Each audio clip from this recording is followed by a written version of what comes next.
A lot of our limiting beliefs that we have about ourselves comes from things that have been said to us and done to us in our childhood. For me, I grew up in a big family.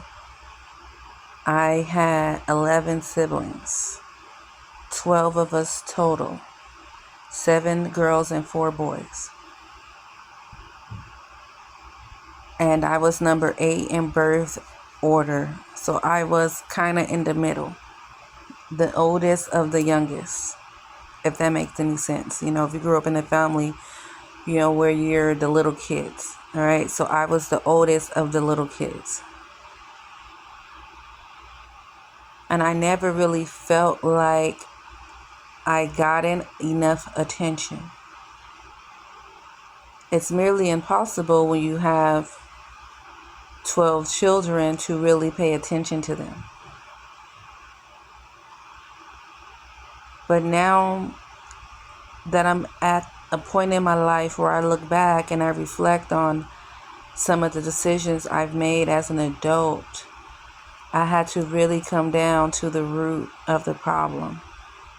And a lot of the root issues are how I was treated and things that I was told and all the different types of abuse I suffered as a child.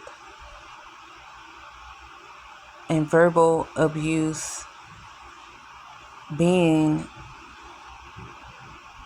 one of the things that really affected how I saw myself.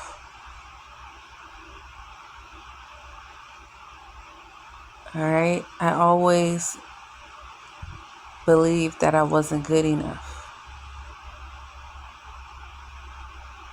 or that, you know, I wasn't pretty enough, or that I was too fat. These are things I was told. Or that men were better than women.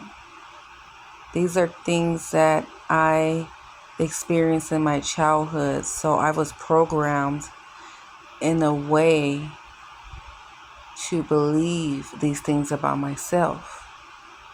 My mom used to tell me I was fat. My stomach was hanging out to suck my stomach in.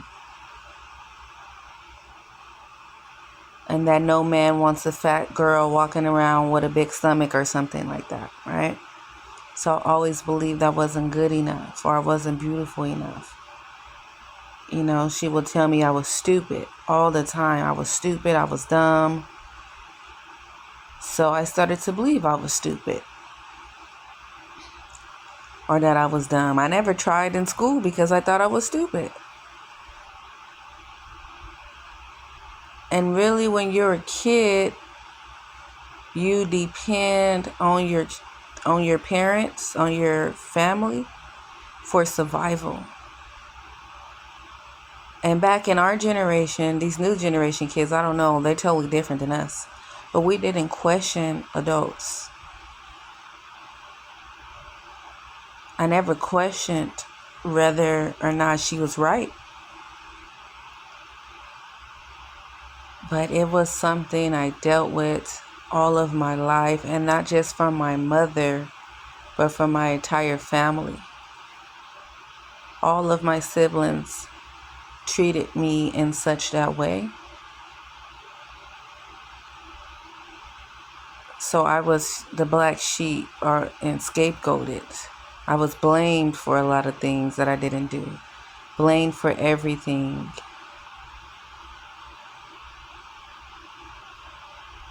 Right? And this is me opening up, talking about my life, my story. I have to, in order for me to heal and to transform, I had to go back to the root of the problem. So for many of you who are listening, you really have to go back to the root of the problem. Start from the bottom up. And that means going back to take a second look at our childhood and looking at some of the things that were said to us and that were did to us, or things that have happened to us over the years. And then you can see how it has influenced your entire life.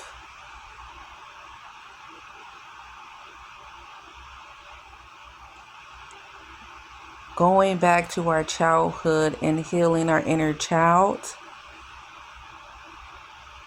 is essential. And it takes time. I'm still in the process of healing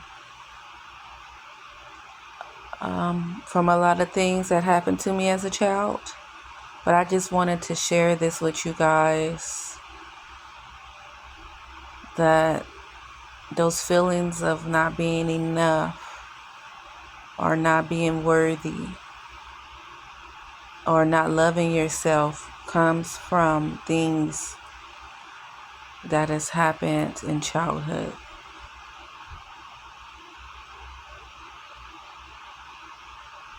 Not feeling like I'm worthy or deserving of love.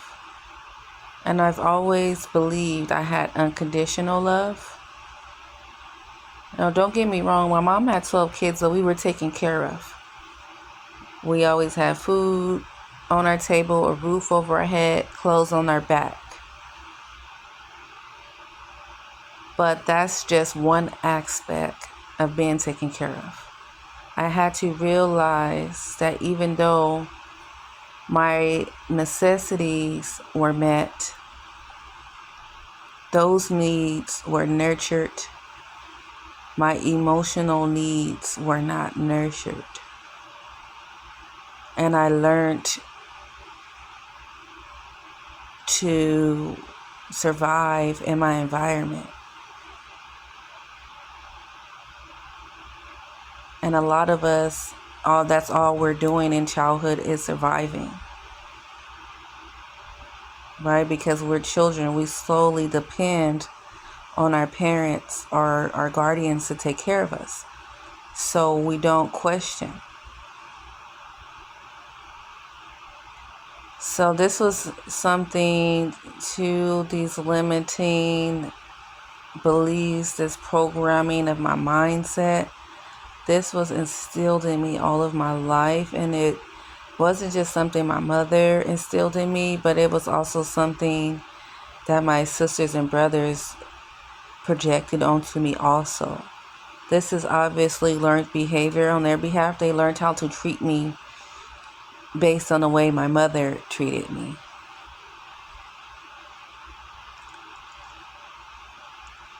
So, and it's something I still deal with as an adult. Now I look at certain things and I still see that even as an adult, I'm still being scapegoated, blamed for things I didn't do. I'm still made to be not good enough. But I had to really work on those things and go within and really transform my belief system at the core. And I learned that change,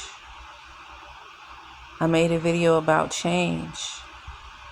True change, changing yourself, comes from transforming your core beliefs. You have to go to the root of the problem. That's why the root chakra is the first chakra. You have to get down to the root of everything. Go back to your childhood and examine the things that were said to you and things that happened to you and how they affected who you are.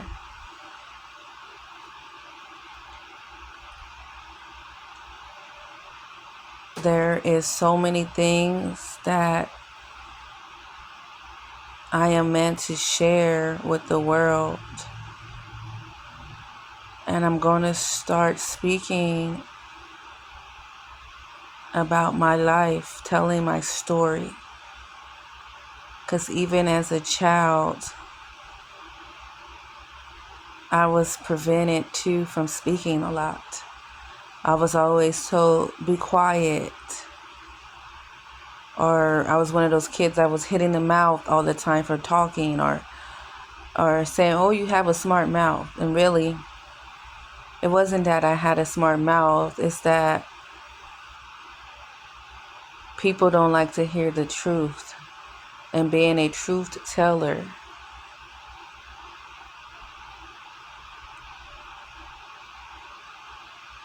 the enemy will try to quiet the truth.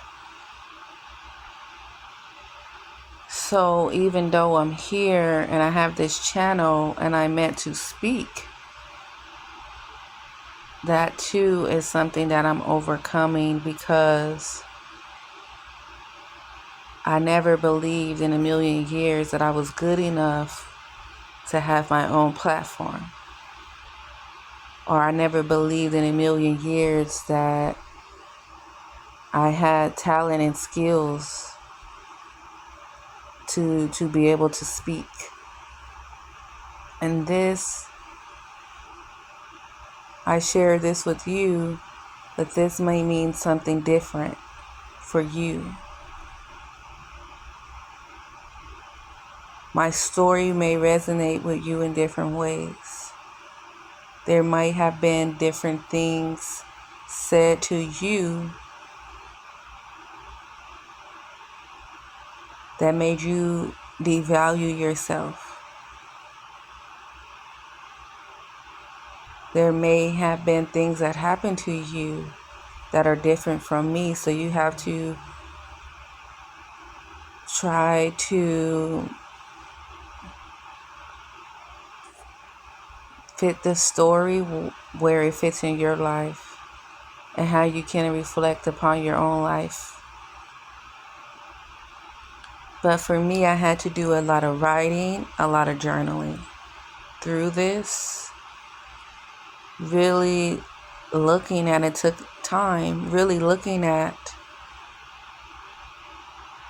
my core beliefs and how I viewed myself as not beautiful enough, not smart enough, not good enough. And I had to be strong and persevere through those limiting beliefs. Or, I wasn't smart enough or talented enough or articulate enough. But I'm here and I'm ready to start sharing and opening up. Start sharing my story with the world in hopes that I can reach someone else. I can help someone else heal as I go through my own personal healing journey. So don't give up. Change is possible. But we have to go down to the core of our beliefs. Start examining and reflecting things that we were programmed to believe, and we have to change those beliefs. And you do that with journaling, with affirmations. Yeah, so for me, an example is I am good enough. I am worthy and deserving of unconditional love. So whatever it might be for you. But for those of you who this resonates with, it's time to reflect. It's time to heal our inner child. Thank you so much. Please like, comment, and subscribe.